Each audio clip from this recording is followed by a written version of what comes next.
Remakes and reboots are all the rage these days. In fact, they're so popular that even films from this century are already getting the refresh treatment.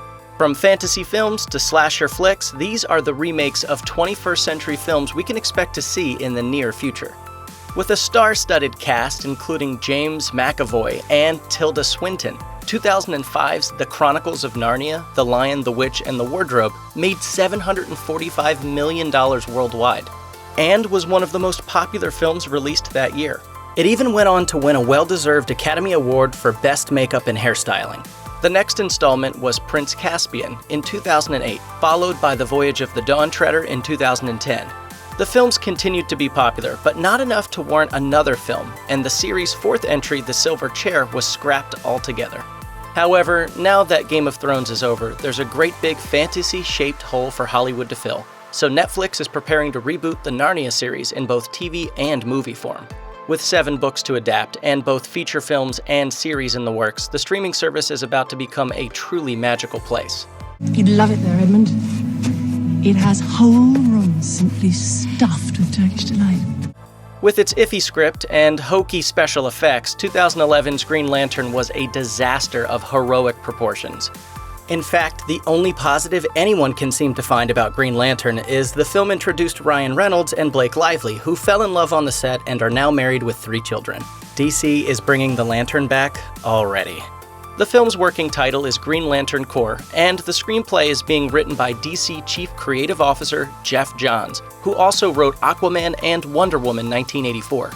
Johns is well aware of the various missteps from the first film, and he's working to make sure those aren't repeated in his new screenplay. With all their success turning animated classics into live-action films, it should come as no surprise that Disney has a Lilo and Stitch project in the works. Lilo and Stitch follows a rambunctious little Hawaiian girl named Lilo and her caretaker sister Nani after the death of their parents in a tragic car accident.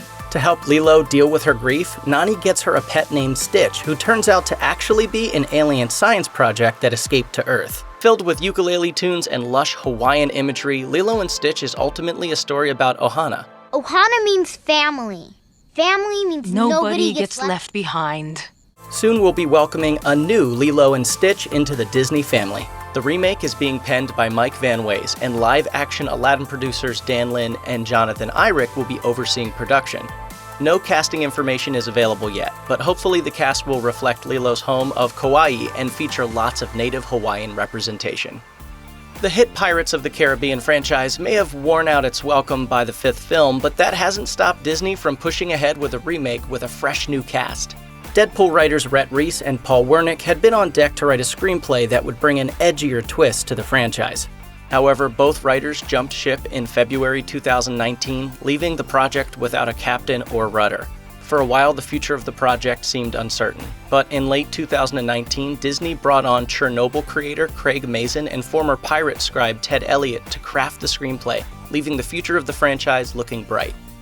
For a moment there, it looked like the Resident Evil franchise was coming to an end with the final chapter in 2016, but 2 years later, a new reboot was already in the works. The news broke during Cannes Film Festival 2018 when it was announced that 47 Meters Down director Johannes Roberts would write and direct the new film.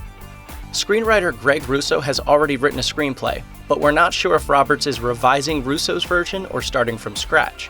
As for Resident Evil star Milla Jovovich, she's been vocal about her displeasure with the news, voicing suspicions that the producers are doing this just for money and not for love of the game or the fans. Sounds like there may be some bad zombie blood behind the scenes.